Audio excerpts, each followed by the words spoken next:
Who are the ones you always listen to without question? How do you know you are right to do that? How do you know the others are wrong? How do you decide, I'm asking, who to trust, what to believe and what to challenge? And what does right and wrong even mean? This is something that's always mattered to me, it seems. Why who said it matters. If it's wisdom, it's wisdom. Who cares who said it, is what I think, but I digress. So this is a rambling, unresearched piece that will briefly cover things like philosophy, religion, science, scientism, intellectualism, populism. It will likely not be that articulated or well reasoned, and my arguments or questions may well not persuade you. But that would be my point exactly, wouldn't it? That would be my point. If you're only persuaded by the best arguments, most articulately and persuasively put, does that not imply, for example, that you put your faith in what is right and who to trust, in she or he who is most persuasive and most articulate? How do you know you are right to do that?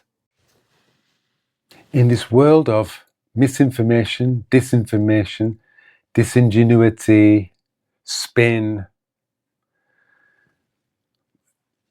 etc., how do you know they are right?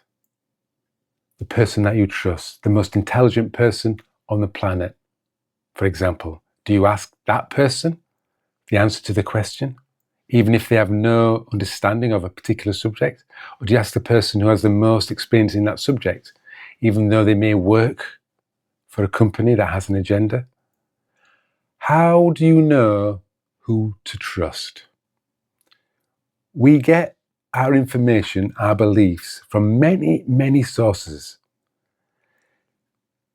And I'll just cover a few of those so you can see the hodgepodge of what you and I think, what you and I believe, what you and I question, what you and I don't question.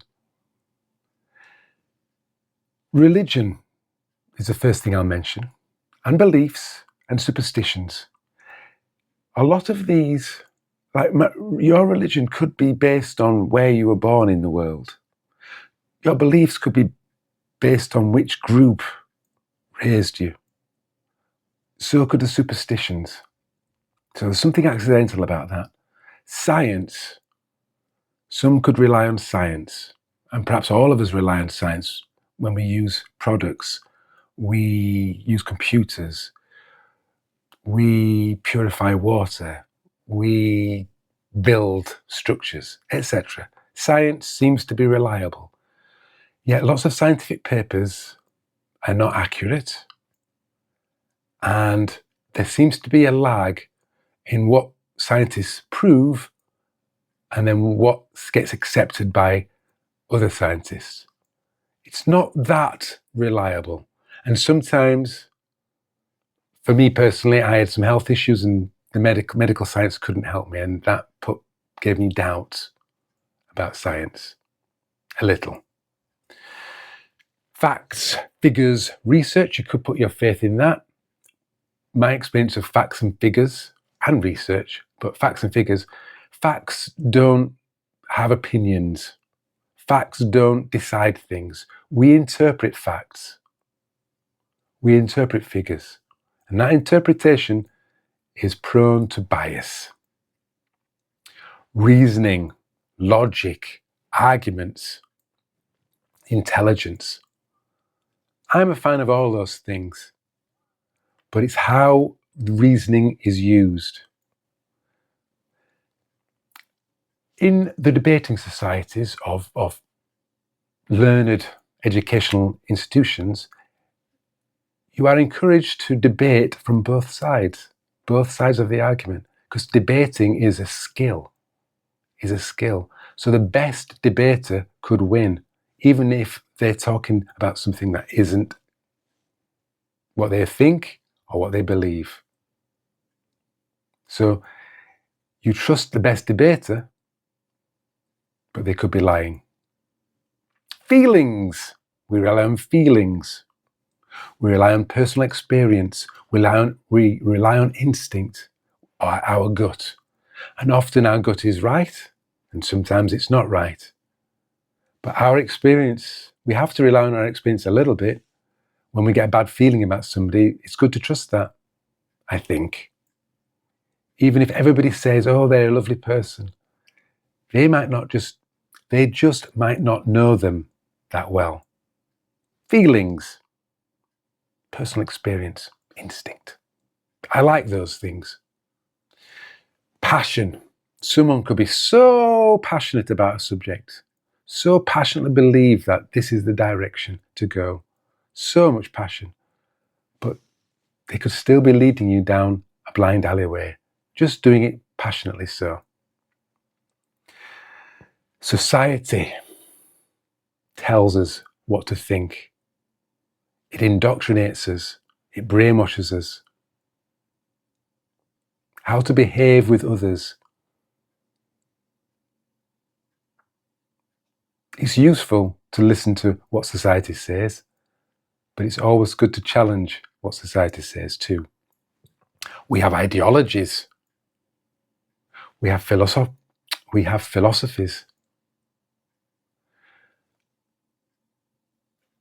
They are perhaps examples in intelligence. They are what I might call very sophisticated forms of pattern recognition, of noticing a pattern, talking about the pattern in detail, showing how it works, showing how it maps the territory. But that's all. In my personal opinion, if Christianity was the answer, I do not think there would be other religions. Similarly, if one philosophy was the right philosophy, I don't think there'd be other philosophies. I don't think we get choices about these things. I don't think truth has a flavour, comes in variations. That's just what I think. History teaches us what we've been told about history, but history is always being rewritten. And honestly, I don't think you could get an accurate representation of what's going on in July in the 2025. I don't think you get an accurate, truthful opinion about what's going on right now. So how could you expect in 100 years' time to know what was going on, or 1,000 years? How can you rely on history? It just gets retold to suit today's agenda, in my humble opinion. Perspective. I like the idea of perspective because it takes a bigger view, a bigger picture.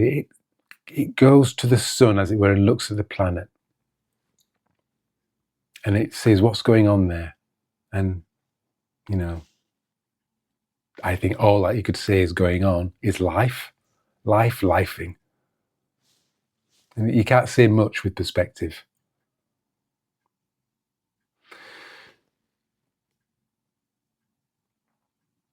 This, I told you it would be rambling.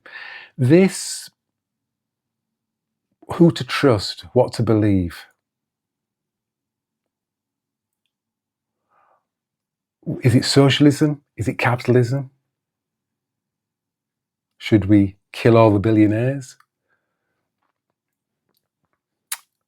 It's just interesting. What's the right answer? What's the right answer? What's the answer? That we seem to be obsessed with it, and everybody seems to think that they have the answer. It's this, and it's not that.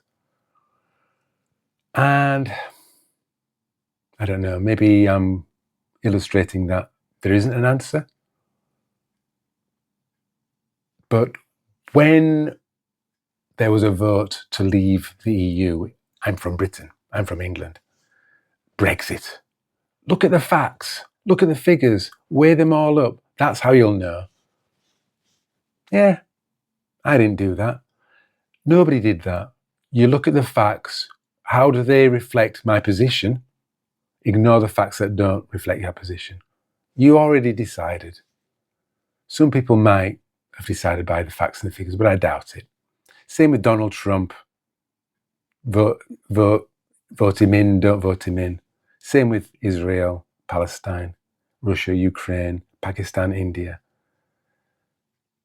Human behavior, human conflict, human desire, human need, human want, they're complicated, they're complex, and we're all the same. We all want the same thing. We just have different ways of getting it. And then we seem to make holy those ways. We ignore that we're all the same. We all want the same thing. We all want peace. We all want to live in a country where we're not going to be attacked, where we can practice our faith without hostility, where we can just be ourselves and no one will give us a hard time. No one will kill us just for who we are, or our sexuality, or our beliefs, or our religion, or being atheist, or not being atheist. We all want to be safe. We all want to enjoy life. We all want the best for ourselves. But there's a lot of people on this planet, all of us wanting the same thing, all of us thinking it's a different way of going about it, all of us pointing outward, or most of us pointing outward, saying the world's a mess because of them. It's not a mess because of me, it's a mess because of them. And we're never not going to be in conflict with others. And we seem to turn to our thing. Is it science? Is it an ideology? Is it facts and figures, logic, the passion, the ones that see it my way? We go to that to feel safe, to be with others that agree with us. I haven't mentioned conspiracy theories. That's a lot of people are drawn to that. Like, I know the answer. Everyone else is wrong.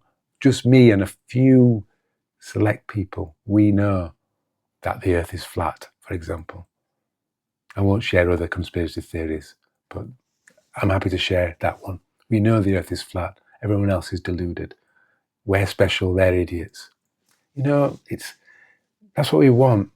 We want to be special. We want to be separated from the masses, from the herd, from the others.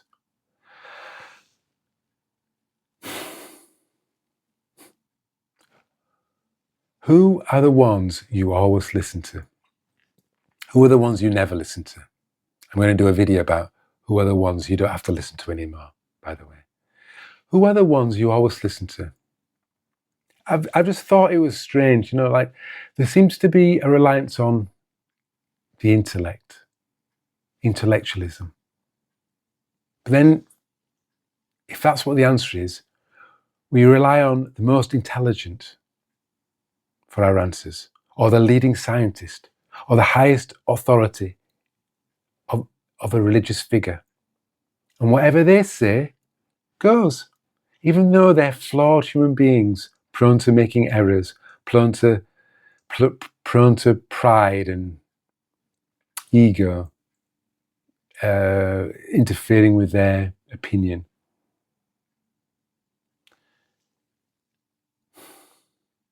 Relying on the most intelligent person in the world for answers just seems a bit arbitrary to me. Intelligence is a complex thing. It's not just facts and figures. It could be emotional intelligence, could be all manner of other types of intelligence exist. But even so, relying on the one that has the most intelligence for them to know what's right. Let's say it's the wisest person in the world, which I might think we should rely on that woman or that man. Let's say we all agree who the wisest person in the world is. We rely on them for the answers. I think if this wise person is up to much, they will answer in a way that gets you to answer for yourself. That's what I think. I am not an anti-intellectual, but I also think that intellectualism is not the only answer.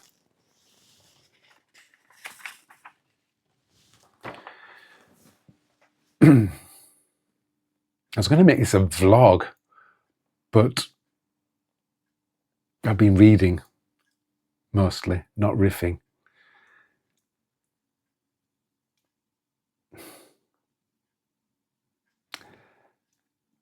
I don't think I've explained myself very well in this video. I don't think I am that articulate. I don't think I am that persuasive. If I was articulate, if I was persuasive, my YouTube channel would do a lot better. And maybe the ideas I would share would be more successful, would be more successfully shared, would be more successfully transmitted. And that's just the point. I get that a charismatic person can persuade. I get that Martin Luther King moved people with his speeches. He was a great orator, and I get it. And it's great that he spoke about human things rather than things that just related to black people. I love that. But it's still, sorry, but Adolf Hitler was a great orator too. And it just kind of proves my point that we rely on great orators, great speakers, great persuaders for the answers. You need to be careful what you ask for there. You really do.